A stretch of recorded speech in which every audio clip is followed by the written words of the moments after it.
Point 2. He knew they were recipient towards his teaching positive volition, and knowing the great power that doctrine had, there was no way that the doctrine would not have an effect in them.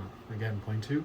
He knew they were recipient towards his teaching positive volition, and knowing the great power that doctrine had or has, there was no way that doctrine would not have an effect in them. This is a principle to all of us. You might have a friend who's learning Bible doctrine, and just because he's not expressing it in a certain way, why isn't my brother here not showing any results? Why is he still being a little panty waist, still whining and complaining? Forget about it. You're going to have to apply personal love to him. As long as he's positive towards doctrine and just receiving, the doctrine will eventually have an effect in them. Romans chapter 14 says that the Lord is, that's the Lord of him. He's the one that's responsible for his growth. So don't be judging him, because eventually you end up judging the Lord's work. And this is a principle towards me as well. I express frustration towards someone and some other person, and yes, sometimes they fall, sometimes they stop learning Bible doctrine, and that produces sorrow in me, but I have to keep plugging. I use that sorrow as godly sorrow to continue motivating me to advance in the plan of God. Alright, enough about me. Point 3. There was a short circuit, however, in the process. That is, the false teachers infiltrated them, and the Corinthians followed them like blind sheep. Again, there was a short circuit, however, in the process. The false teachers infiltrated them, and the Corinthians followed them like blind sheep. So they were learning. Everything was perfect, almost. Everything was as intended. But the short circuit occurred in that the false teachers came in when Paul was not there. False teachers were cowards, by the way. Every time Paul walked away from a place, then that's when the false teachers saw the advantage to walk in and delude the people. Many times they would not dare to confront him in an argument, and if they did confront him, it was because they tried to kill him. Point 4. This had to be corrected so that the sheep could go back to their initial shepherd. Again, point 4, this had to be corrected so that the sheep could go back to their initial shepherd. Or shepherds in the plural, because it was Paul, Timothy, Titus, Apollos, his whole team. Point 5, Paul pursued them with love as God pursues us in our stupidity. And that's one of the characteristics of God. He pursues us. And we're like pigs going back and getting muddy and becoming dirty over and over again. God is right there just waiting, and he pursues us with love. He's not petty like us. Oh, he doesn't want to see me anymore. He doesn't love me anymore. Oh, and then you end up getting mad at him as well. Oh, I don't like him either. Paul is consistently pursuing, kind of like the loving father. A loving father who pursues his loving son when his son rebels. And the father, he is going after him, sometimes looking for him, sometimes visiting him in jail, even helping him out sometimes with money when he just does not deserve that money, etc.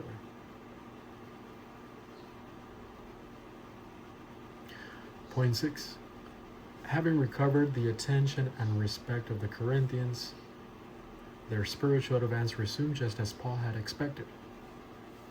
Again, having recovered their attention, the attention of the Corinthians, and respect of the Corinthians, their spiritual advance resumed just as Paul had expected.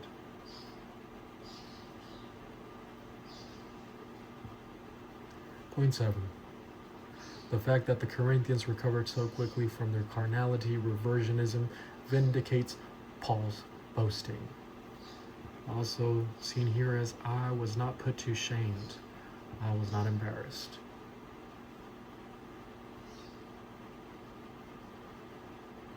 Point 8. Paul's confidence, however, was not in the Corinthians per se, but on doctrine. Paul's confidence, however, was not on the Corinthians per se, but on doctrine. This part of not focusing on people. The plan of God helps you not focus on people. The plan of God deals with confidence towards God, confidence in His Word. Point 9. Then, having seen their positive volition, Paul knew that doctrine would do its work. So as soon as he saw that they became receptive towards the teaching of the Word of God, he knew that doctrine would do its work again. Point 10. Verse 15 demonstrates their positive volition, while verse 14 demonstrates Paul's confidence in doctrine. Again, verse 14, here we are. Paul's confidence in doctrine, to the extent that we communicated all things in the sphere of truth to your benefit, so also our boasting to Titus became true. And then verse 15, which we have not gone over yet, demonstrates how they obeyed Titus' authority. So it's two parts. It's God's grace provision, but it also depends on your volition, whether you're not going to receive God's grace in vain, or whether you're going to multiply grace, increase grace. Grace is already there. Grace has already provided everything, but your volition could say yes or say no. If you say no, you receive God's grace in vain. It's there. If you say yes, you increase. You receive it, and you increase, multiply it all the way to super grace. There are many things that deal with the grace of God that have nothing to do with our volition, such as the grace of Jesus Christ holding the universe together, Jesus Christ controlling history, the fact that you're sitting there in your room in peace with no one bothering you, and that you have another day to live. That's grace that has nothing to do with your volition. The fact that you're able to eat food and your body is able to process it without you having to oversee the process, that's grace. The fact that you have cells that are able to heal themselves, red vessels, glóbulos rojos, that cure yourself, white lobes. My words are not being connecting right now. Yes, that's all grace, the function of your body, it's all grace, without the function of your volition. But there is a part of the grace of God where your volition is required. You need to vote for Him.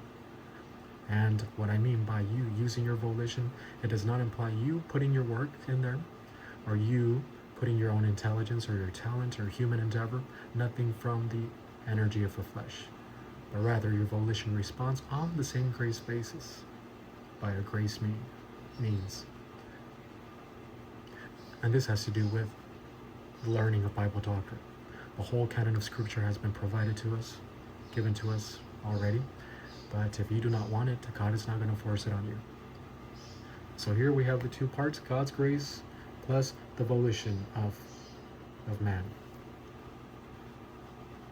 The confidence in doctrine on the part of Paul, plus him seeing the positive volition of the Corinthians expresses his boasting.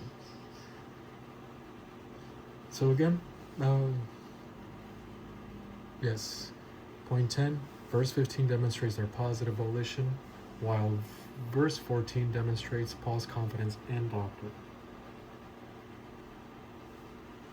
Verse 11, point 11, once you add the two components, 1, confidence in doctrine, plus 2, positive volition of the Corinthians, this equals boasting about the Corinthians, confidence in the sphere of them. All right. Go to 1 Corinthians chapter 7, verse 17. This is the first letter of the Corinthians. The context of this is that people were trying to change their status after becoming believers. Those who were married tried to become divorced. Oh, I do not have my right woman, I'm going to divorce her. Stupid justifications like those. Or those who were single were trying to become married. I need my right man. I need to get married. Also, those who were not circumcised were trying to become circumcised, and those who were circumcised were trying to become uncircumcised. And so, this is the thing, that people believers try to get ahead of themselves, they try to get ahead of doctrine, and they start want to produce. They're gung-ho, and they express that gung-ho-ness towards wrong areas, towards human endeavor, by means of human endeavor. And they start trying to make changes here and there because they want to be good Christians. And then Paul tells them as a result, chapter 7, verse 17. Look what the NIV says. Nevertheless, each person should live as a believer in whatever situation the Lord has assigned to them, just as God has called them. No, a may, if not, but this becomes idiomatic only. It has here this comparative adverb as, only as. What is it talking about? Only as ho kurios. This is the nominative here. The Lord. And merisen, merizo, aorist active indicative, has assigned, has apportioned, has distributed. God has given you a portion of Bible doctrine. At this moment that you're listening to Bible doctrine, He has assigned to you a portion of Bible doctrine. And Paul's here saying that walk in this manner. Don't get ahead of all that doctrine that you have. Don't go beyond and use your human works to try to change something. Let the doctrine do its work according to the assigned or the portion of Bible doctrine that you've been given. So only as the Lord has assigned. And then we have the dative of advantage of hekastos, each one. So only as the Lord has assigned to each one. And then next clause, we continue with as, only as, ho theos. God, kekleisen, perfect active indicative of kaleo. This is a reference to salvation, efficacious grace, the moment that you believed. That's when that calling became effective. God called, has called. Perfect tense is completed action in the past, but it's an intensive perfect, therefore it views the results. That you are called and now you're saved. Has called, ekaston, now the accusative direct object of the same word, ekastos, each one. So what do we have right now? Only as the Lord has assigned to each one. That's the portion, the measure, the standard of Bible doctrine. Only as God has called each one. And now we have here, hutos peripateito. This is a present active imperative, third person singular of peripateo. Let him walk in thus manner. So what is this? This is a present tense, progressive present for the time that you're living in phase 2 with this much amount of Bible doctrine, or this much, and thus manner walk, and thus manner live, and thus manner function. As God has called you, remain the same way. Don't try to change anything. Let the doctrine do its work. So it says, and thus manner walk. Translation says, only as the Lord has assigned to each one, the portion, the standard, the measure of Bible doctrine. Only as God has called each one, the way you were called at salvation, don't change anything. And thus manner walk. Remain the same, the way you were called, the way you were when you were saved. But as you learn Bible doctrine, let the doctrine do its work. Don't try to go beyond the measure of Bible doctrine. So this is a mandate that involves action and inaction. Action towards doctrine, inaction towards yourself. The portion of Bible doctrine is going to do the work, and you produce action in terms of learning Bible doctrine. But inaction toward yourself is you do not change anything. Don't go on trying to go remove your tattoos because, oh, now I have tattoos, I want to look like a Christian. Remove all your piercings because I want to look like a good Christian. I need to remove my piercings. And all these things that people try to do to fit into Christianity. Also vice versa. Don't try to be a cool Christian and go beyond and get your tattoos or piercings and become a hipster like those cool youth pastors. None of these things. Don't change anything. Let the doctrine do its work. If you understand grace, you're going to understand that it's God's grace that does the work, His power. And this is a serious mandate because He says later on, also, this is what I order to all the local churches. And then, very important, He goes on to say, was a man already circumcised when he was called? He should not become circumcised. Was a man uncircumcised when he was called? He should not be circumcised. And so verse 20, this is just one example that he gave, but verse 20 says, each person should remain in the situation they were when God called them. So Paul, this is confidence in Bible doctrine, according to the portion that God has assigned to you. The principles here, God does the work. You do not do any work towards yourself. Do not get ahead of yourself. So, we see his confidence in doctrine by other writings in 1 Corinthians.